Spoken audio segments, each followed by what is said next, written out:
আইনৰ সুৰুঙাৰে কোনেও বাচি যাব নোৱাৰে। বিজেপি অগপ কংগ্ৰেছ যি দলৰে নহওক অপৰাধীৰ বিৰুদ্ধে তদন্ত কৰি সকলোকে গ্ৰেপ্তাৰ কৰা হ'ব। ৰঙিয়াত ধৰ্মেন্দ্ৰ নাথ নিখোজ হোৱা সন্দৰ্ভত অসম আৰক্ষীৰ আইন শৃংখলা বিভাগৰ উপ মহাপৰিদৰ্শক PK ভূঞাৰ কেইবাটাও গুৰুত্বপূৰ্ণ মন্তব্য। ইতিমধ্যে আটক কৰা হৈছে ৰঙিয়াৰ দক্ষিণ বৰদলৰ ধৰ্মেন্দ্ৰ নাথক পুখুৰীত দলিয়াই দিয়া ঘটনাত জড়িত হিমাংশু কাকতি আৰু অমূল্য লহকৰ। আটকাধীন দুই যুৱকে বৰ্তমানে ঘটনা সন্দৰ্ভত মুখ খোলা নাই। আৰক্ষীয়ে অব্যাহত ৰাখিছে মাৰাথান জেৰা। অতি শীঘ্ৰে অন্য 8 অপৰাধী পৰিব জালত। কাইলৈ পুনৰ ঘটনাস্থলীত আৰক্ষী SDRF বাহিনীৰ লোকে চলাব অভিযান।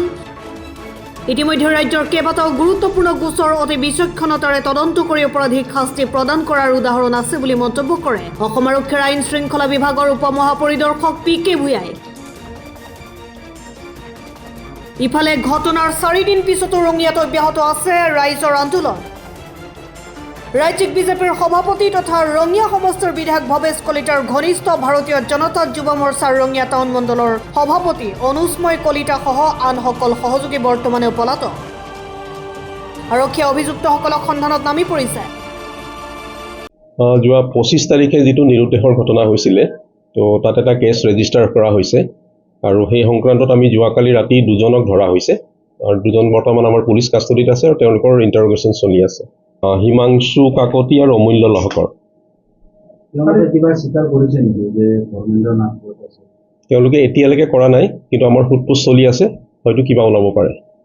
বাকী কেইজন এতিয়া পলাই আছে। তেওঁলোকে যিহেতু গম পাই গ'ল, আচলতে আৰম্ভণিতে কেছটো মানে কম্প্ৰমাইজেই কৰিছিলে 25 তাৰিখে। মই গুৱাহাটীৰ পৰা আহিছোঁ, আহি যিখিনি মই গম পালোঁ, ব্ৰিফিং মই লোকেল অফিচাৰৰ পৰা যিখিনি ল'লোঁ, তেওঁলোকৰ মতে 25 তাৰিখে কেছটো কম্প্ৰমাইজ হৈছিলে এক্সিডেণ্ট কেছ হিচাপে। তো কোনোবা এগৰাকী ধৰ্মেন্দ্ৰ নাথ তেওঁৰ মাকে অলপ পইচাও লৈছে বুলি কৈছে কম্পেনচেশ্যন হিচাপে। তো তাৰ পিছত আমি দুজনক আমি ধৰিছোঁ কৰায়ত্ব, দেখা যাওক কি হয়। তোমাক গুল পেট দিছে, সেইখিনি তদন্তত ওলাব। যিহেতু FIR খনত 3 জনৰ নাম আছিলে আৰু বাকী অন্যান্য 10 জন মান বুলি দিছে, তাৰে 2জনক আমি 3 জনৰ ভিতৰত 2জনক আমি কৰায়ত্ব কৰিছোঁ আৰু বাকী এজন FIR নেম একিউজ পলাই আছে আৰু বাকী যি 10 জন মানৰ কথা কৈছে সেইখিনি ইনভেষ্টিগেশ্যন যদি দোষী প্ৰমাণিত হওক, যোনে নহওক আমি ধৰিম, বিজেপি হওক, কংগ্ৰেছী হওক, AGP হওক। তেওঁৰ সন্ধান আমি পোৱা নাই এতিয়ালৈকে, কিন্তু সেই যিটো জেগা আছিলে তাত মই যিহেতু ঘটনাস্থলী মই দেখা নাই, যিটো মই শুনিছোঁ তাত পুখুৰী আৰু নদী এনেকুৱা ধৰণৰো আছে। তো সেইখিনি কালি আমি আকৌ ভালকৈ চাৰ্চ কৰিব দিছোঁ SDRF লগত লৈ পেলাই। তো এক্সিডেণ্টটো হ'ব পাৰে, এতিয়া আমি কৈ দিব নোৱাৰোঁ মাৰ্ডাৰ বুলি। তো দুইফালে আমি ৰাস্তা খোলা ৰাখিছোঁ, আমি সেইখিনি জেগা ভালদৰে চাৰ্চ কৰিম SDRFৰ সহায় লৈ, আৰু বাকী টেকনিকেল ইনপুটেই হওক, টেকনিকেল ইণ্টেলিজেঞ্চ যিখিনি হয় সেইখিনি তদন্তত সম্পূৰ্ণকৈ আহিব আৰু আমি চেষ্টা কৰি আছোঁ। সেইটো মোৰ নলেজত নাই, মোৰ লগত আয়ো আছে, সেইখিনিলৈকে মই সোমোৱাগৈ নাই, মই জাষ্ট আহিছোঁহে, ডিটেইল মই চোৱা নাই। যদি তেনেকুৱা হয় আমি চাম ভালকৈ, তদন্ত সম্পূৰ্ণ নিৰপেক্ষভাৱে হ'ব, কোনো পাৰ্চিয়েলিটি ইয়াত কৰা নাযাব। প্ৰথম কথা, আমি কেছটোৰ যত পৰোনাস্তি চেষ্টা কৰিম কেছটো ছল্ভ কৰিবৰ কাৰণে।